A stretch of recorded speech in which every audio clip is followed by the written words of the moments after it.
Ladies, welcome to the Feminine Mystery. My name is Azalea Dawn, and on my channel, I look to bring clarity to your vision of your feminine future. If you're interested in femininity content, then this is the right place for you. Today, I want to talk about finding passion where you are in your career.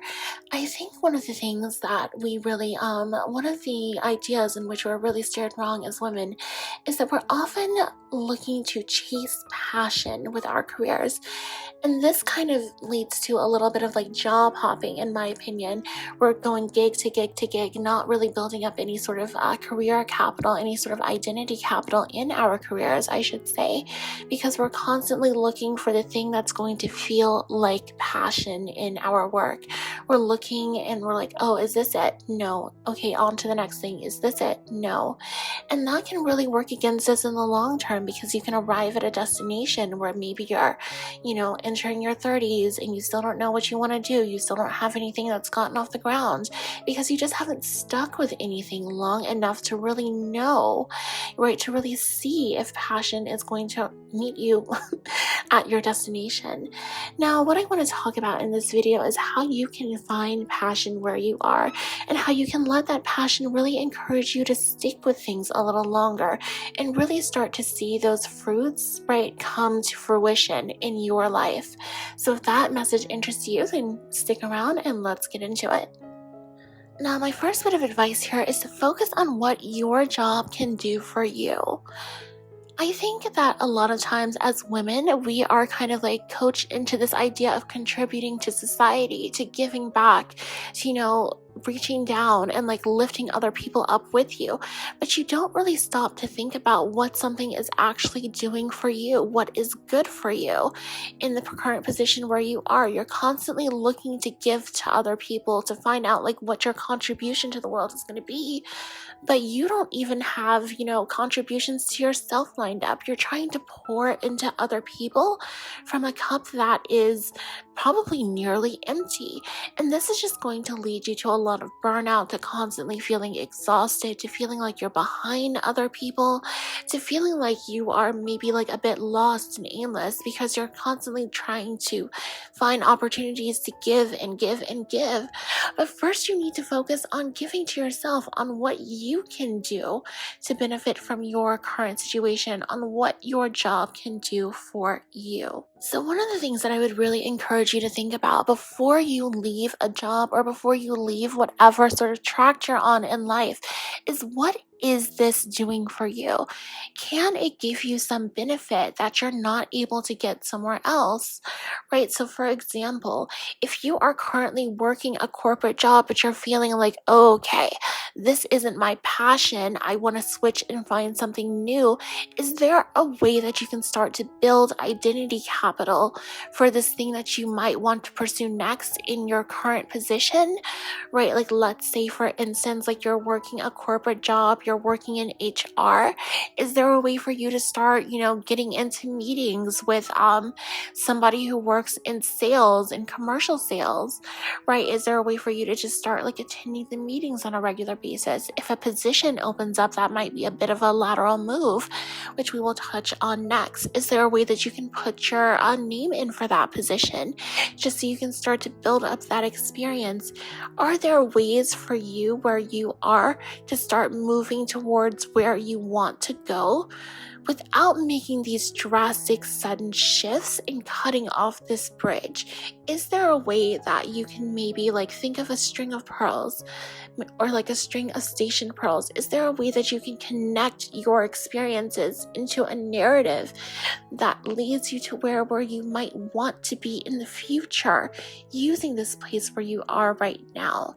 That is what I would encourage you to think about. What can where you are do for you right now? For instance, maybe you are working in the service industry. Maybe you're working at a restaurant during the day right now. Is there a way that maybe instead of, just like quitting your job to start a blog because you feel like blogging is your passion, is there a way that you can shift your hours so that you start to work more of the evening shift, right? And then during the day, you work on the thing that you're passionate about. Maybe you're interested in writing a book. Maybe you're interested in starting a blog or a YouTube channel or TikTok or something like that. If you want to be an influencer, is there a way that you can, start to pivot so that you can do the thing that you're passionate about, so that what you are doing right now can feed that passion? That's what I would encourage you to think about. Next up, I want to talk about mastering the art of the lateral move. Now, first we have to start with a little bit of definitions. So what is a lateral move? But before that, let's get to what a vertical move is, because in our society, we're obsessed with the vertical move. We're obsessed with changing our position in a way that moves us up the corporate ladder. We want more pay, we want a raise, we want a title change, we want an increase in our pay grade, and we want more responsibilities. We want to be responsible for bigger projects. We want to have a change in title such that we are now getting what we would call a promotion. We want the vertical move. But what I would encourage you to look at, especially if you're feeling a lack of passion in what you're currently doing, is to start looking at the lateral moves that you can make. So a lateral move is when you are not necessarily looking for an increase in pay, because oftentimes when it comes to a business, an increase in pay is simply predicated on what's going on economically for the company and their need to essentially incentivize workers to maybe stay on board, to reduce turnover rates, or to fill a function that is currently vacant, right? Oftentimes the vertical move isn't up to you, but a lateral move is completely within your control. Anytime you decide that you want to make a lateral move, you can pursue that just with your own authority, essentially within the function of a corporate job. So a lateral move may be looking to expand your current responsibilities into something that might suit your interests. It's the opportunity to explore something different within your current job. So for example, if you are working in a corporate position and you have a certain role, a lateral move might be like, okay, can I take a couple of days a week to take over this function in this department? It's the same pay grade that I'm currently at. It is something that I'm just interested in exploring a little bit.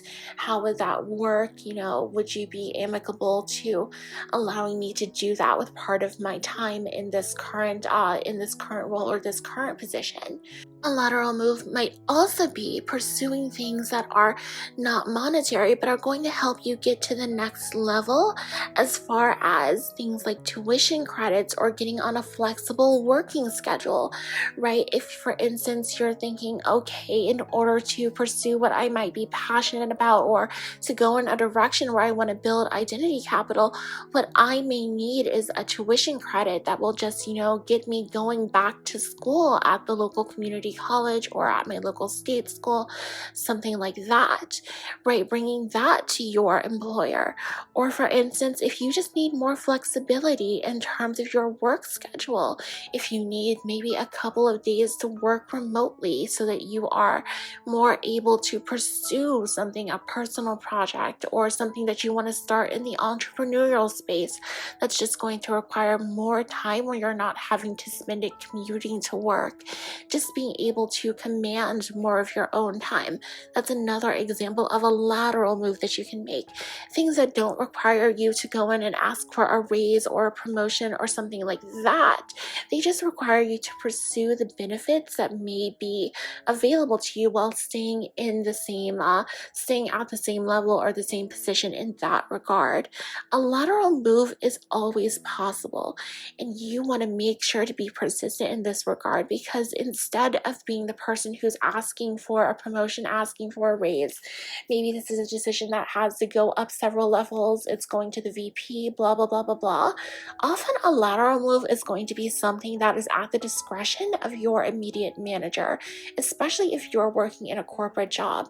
It's going to be something that the person that you work directly under can just say yes to. It's an easy way to please you. It's an easy way to help you out. And it's something that a lot of people in management are going to look to do, especially if they have a positive relationship with you. Now, Now, next up, something that I say all the time on my channel is that you want to be working harder on yourself than you do at your job. If there is one message that I can really give you that is so important, it's that you want to be working on yourself, not on this job. You want to be your own main priority, because at the end of the day, it doesn't matter if you're working for this huge Fortune 500 corporation or if you're working for a small business in your community. You are working on the clock on someone else's vision for their life. You are contributing to what they want for themselves. And if you aren't going to, focus on you and what you want, then nobody is going to come and do it for you. Nobody is going to come and fill the voids or the vacuums that may form in your own life as a result of your own inattention. For example, I had a friend who for a while, she was so focused and so, driven on giving into her career that she really was not paying attention to her own personal life on a day-to-day basis. She would, go to work, a few times a week, come home, and then the rest of that time, she's just in the house, letting herself go, letting her appearance go, wearing sweatpants, having her hair in a top knot. She's just not really taking care of herself outside of work, and that manifested in all sorts of personal issues, in inflammation in the body, in certain diseases that were coming up and happening for her as a result of just being chronically stressed and not really attending to herself and her own physical body. She was not her priority at the end of the day, and until that started to shift, a lot of those problems that were draining her energy really did not start to resolve themselves. So you have to be the person who is looking out for you and what you want to happen in your life at all times. You have to decide what that really looks like for you. Maybe as a feminine woman, you're somebody who maybe a career is not your end goal. Maybe you at the end of the day are looking to, leapfrog from this to a more home-oriented situation where you are meeting a provider. You are becoming, a wife and a stay-at-home mother. I don't think that there is anything wrong with that. Careers are not for everyone, and somebody has to do the tough job that is motherhood, that is raising new people to be members of the society. And for you to want to do that is completely legitimate, in my opinion. And for others of you, you might just be somebody who maybe your passion is just something that doesn't have a relationship to your current career, and you have to take the time to work on that outside of your 9 to 5 job. I think that that's also a beautiful thing, especially a lot of entrepreneurial endeavors, because it's going to take some time, a couple of years probably of dedication just for you to get something off the ground. And that does take time, that does take the energy, that does take dedication and attention. And that is going to be something that nobody else is going to motivate you towards. So whatever your focus is, I would really just say that you have to spend more time working on yourself, developing your habits, working on your day-to-day routine, working on your health, working on your diet, working on your mindset, working on you. As much time as you're spending working on somebody else's vision, you should spend even more time working on yourself, working on your vision. And if you don't currently have a vision for your life, working on developing that vision, going silent, going quiet, having a quiet period at work and kind of clearing your schedule for a little bit so that you can just sit and think about what it is that you really want in your life, what you want out of this one life that you have to live. You want to make sure that you are prioritizing yourself over this job so that you don't wind up in a situation later down the road where you have all of this time, that's just kind of sunk into something that you were not passionate about at the end of the day. So make sure that you are constantly working on yourself. Work on yourself more than you are working on your job. Not the same amount, not just as hard. Work on yourself harder than you do at your job. Now, my final message here is Don't follow passion. Let passion follow you wherever you go. I think one of the main messages that I want to really send here is that following your passion is not really the best idea, because at the end of the day, purpose and passion, these are self-generated things. Passion has to come from within you. Your purpose is self-generated. If you decide that you have a purpose in life, then congratulations, now you have a purpose. If you decide that purpose that you have in life is to be a wife or to be a mother or to be a caretaker, a nurturer, if you decide that purpose is to have a certain career and contribute to society in a certain way, or to start a business and be entrepreneurial, to do whatever it is that you're passionate about, once you decide what that purpose is, that's your purpose. Congratulations, it's that simple.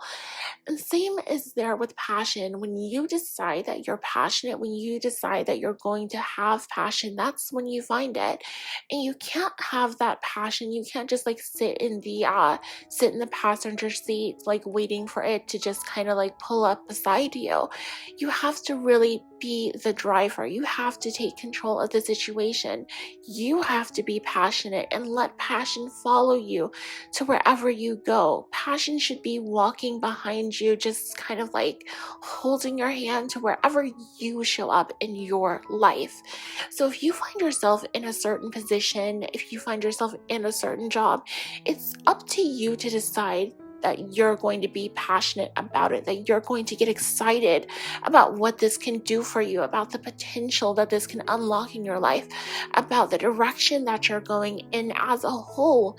And if you are currently feeling like you're on the wrong path, it's on you to get excited about making these micro adjustments to just guide yourself to that right path. It's on you to get excited, to get passionate, and to be passionate just not just about what it is that you're currently doing, but to be passionate about you, right? That is the biggest thing. Letting passion be with you and letting you go wherever it is that you go in life.